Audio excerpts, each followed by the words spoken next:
I'm really afraid that nicotine might be really, really good.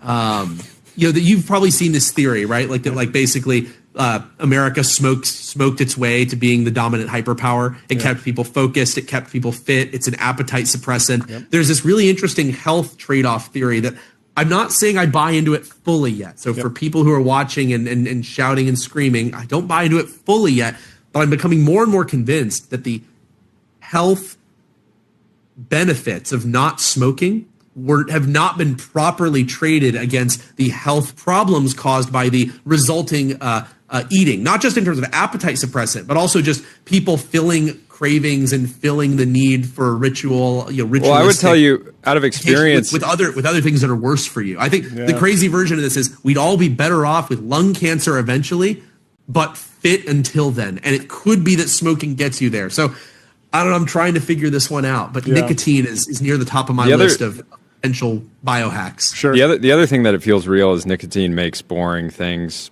pretty enjoyable, and it turns out that to do anything significant in life, like it's oftentimes very exciting early. Like let's say you're working on a new product at Anduril, it's very exciting.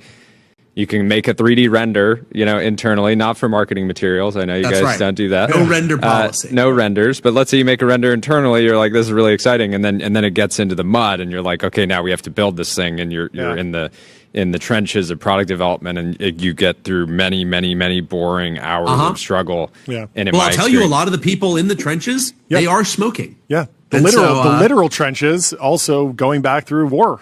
Like that was how people used to be in rations, of course. Well, of course. I was gonna bring that up. Yeah, I mean they didn't get rid of the cigarettes in MREs until pretty recently. I don't know what date it was, but it was not that long ago. Yeah. So that's and of course there's other ways to have nicotine without having to have the health impact of actually smoking a tarry substance. Of course, and so that's where it becomes interesting. Like you probably couldn't convince me that smoking is literally better than the food, but it's like is vaping worse than being fat? I don't know. I struggle. I struggle based on the evidence I've seen. Numeral sales tax on autopilot. Spend less than 5 minutes per month on sales tax compliance.